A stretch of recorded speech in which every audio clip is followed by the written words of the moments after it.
Okay, let's get started. Thank you for joining me for wellness and weight loss with Whole and Happy Living. This week, we are going to be talking about goal setting. Most goals that we set at the beginning of the year, we don't follow through with. So let's talk about goals and how we can be more successful at following through. Now, how many of you have heard about the tortoise and the hare? I hope everyone has, unless I'm dating myself. But in this tale, the hare speeds ahead, right? Sprints ahead, gives it everything they've got right at the beginning. And what happens? Well, they get tired. They're exhausted. They're worn out. They want a break. So the hare lays down on the side of the road and takes a nap. Well, what about the tortoise? The tortoise slowly and steadily continues to take small steps, one after the other at a steady pace, and ultimately wins the race. So why am I talking about the tortoise and the hare? Why do we care when we're talking about goals? Well, the majority of you that are watching this probably are interested in some sort of weight loss. That's what we do. When we're interested in improving our health, we usually want to lose some weight. Now let's think about our society. In our society, when we go to lose weight or we want to go on a diet, we try to set these huge goals to lose weight, to we commit to these big programs or whatever, where everything in our lifestyle, we're just all of a sudden changing, we're jumping on board and giving it all we've got, right? So maybe you jump on to a completely new diet. You are completely restricting your calories more than you should. Maybe you're restricting out and keeping out certain food groups. Maybe you're spending days and hours at the gym. And eventually, when you do that and you try to do it all at once, you get burnt out. Just like the hare. You need a break. Well, what happens when we take a break? Well, ultimately we lose, right? Because we get worn out, we get exhausted, we take a break, we're done with it, we don't want to do it anymore, at least not right now. And we gain all of that weight back, and sometimes even more. Slow and steady wins the race every single time. It's an incredibly difficult mindset to embrace, but you have to start to try embracing it, or you won't be able to be successful long term. So let's talk about goals. There are a lot of ways to set goals. I'm sure that if you've done any type of program, listened to trainings, whatever, or even at work, whatever, when we talk about goals, there's a million different ways that you can set a goal. But I want to talk about two specific types of goals, and these are goals that we see a lot when we're trying to improve our health. So the first type of goal is an outcome goal. Now, this is a goal that is obviously based on an outcome, but it's an outcome that we usually don't actually have complete control over. So let's say, for example, we are training for a race, we are going to do a marathon, whatever, and our goal is to win that race. Do you have complete control over your ability to win that race? You actually don't, right? You can put in all of the work possible to make sure that you perform at your very best, but you cannot control whether or not someone beats you. That's out of your control. Another one, like losing weight, right? We can set an outcome goal of losing a certain number of pounds, but it's not always that easy. Right? I know there are so many women that, once you get into menopause, there's the struggles with menopause, the hormone differences that make it incredibly difficult to lose weight. There's thyroid issues. And if your thyroid's not regulated, sometimes it can make it almost impossible to gain weight. So even if you set this outcome goal to lose 30 pounds, there are still factors that are out of your control that you might not be able to do anything about. So that's still an outcome goal, and you don't actually have complete control. So it is okay to have outcome goals for what we're ultimately aiming for. But it's really important that we start to focus on another type of goal. And these are process goals. Now you can imagine, what is a process goal? Well, it's probably something that happens in the process of getting to an ultimate goal, right? Or your outcome goal. But with a process goal, there's actually no finite endpoint. You could set a process goal that actually never ends. And then, well, of course, it's the necessary steps that get you through the journey, right? So it's kind of this idea of growing throughout the journey, right?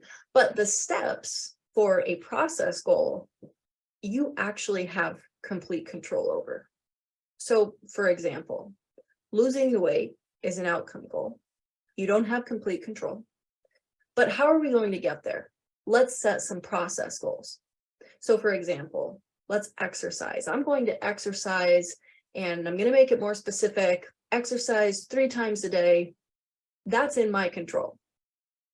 If I want to get up and I want to exercise 3 times a day, that's up to me, right?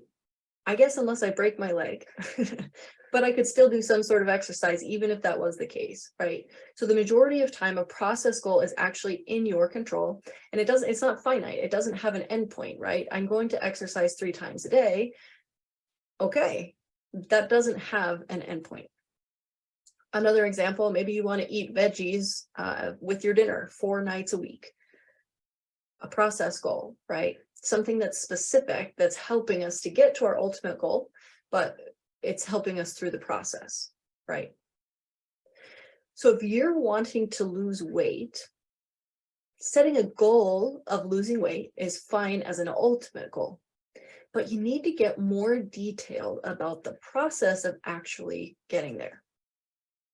So how do we choose our process goals? The first step is to start where you are.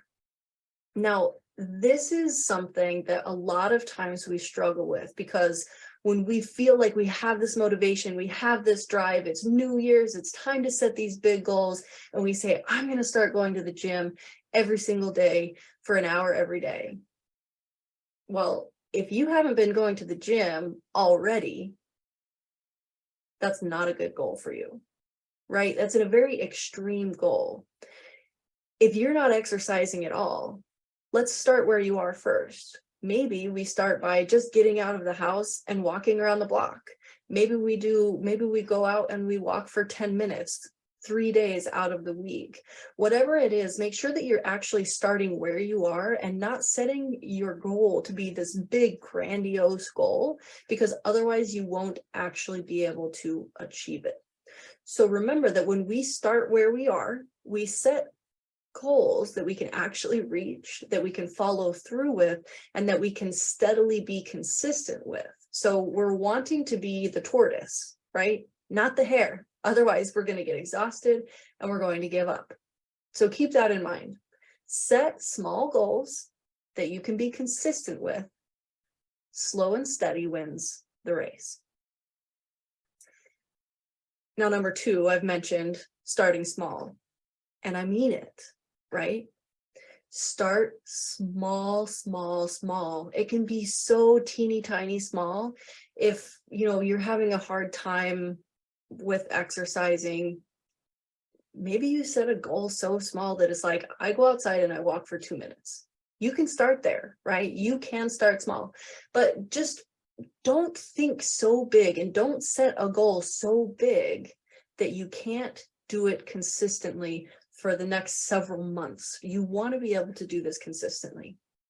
Another part, or the last part that we'll talk about with goals, is setting SMART goals. Now this is, and I mean SMART goals, right? You've probably heard of these before, but each letter in the word stands for something. So S stands for specific. You want a specific goal. For M, you want it to be measurable. For A, you want it to be achievable. You want that to actually be something that you can achieve. R, reasonable, and T is time bound. So when you think about that, it really takes your goal from I want to lose weight to specifically, let's break it down to a process goal of what steps do we need to take to get there. But then once you have those, then you kind of need to make them specific, measurable, and time bound so that you can gauge whether or not you're actually achieving those goals. So when I have my clients start out in my program, typically I'll have them set 2 goals. The first one is I ask them to tell me a habit, a healthy habit they want to start building, and an unhealthy habit that they want to work on kicking. Usually, when I ask these questions, I'll get things like, okay, I want to start drinking more water. Great, that's a great goal. But let's be more specific. How are you going to drink more water? Well, okay, I want to drink 36 ounces in a day. Okay, that's a good goal to start with. Great. So how are you going to get 36 ounces in a day? So I'm going to drink a tall glass of water for each meal. That'll give me 24 ounces of water, and I'll drink 1 glass of water in the evening before I go to bed. Okay, so now we've set up a much more specific goal, right? We've talked about how what we're actually going to do to achieve this goal.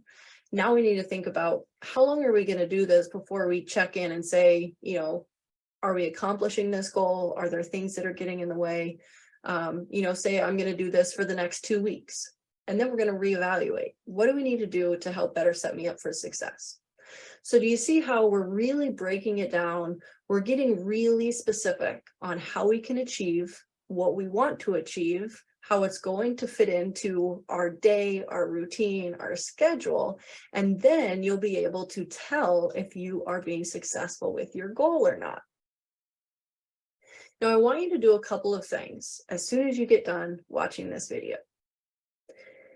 The first one is I want you to write down your big outcome goal. Now, this is the easy part, right? I want to blank. I want to lose 50 pounds. Okay, that's fine, right? That can be your big outcome goal, but we've got to break it down. Now, let's think about 2 process goals. What do you want to start implementing in your life? And how are you going to get there? These are the healthy habits that you will work on developing throughout the process.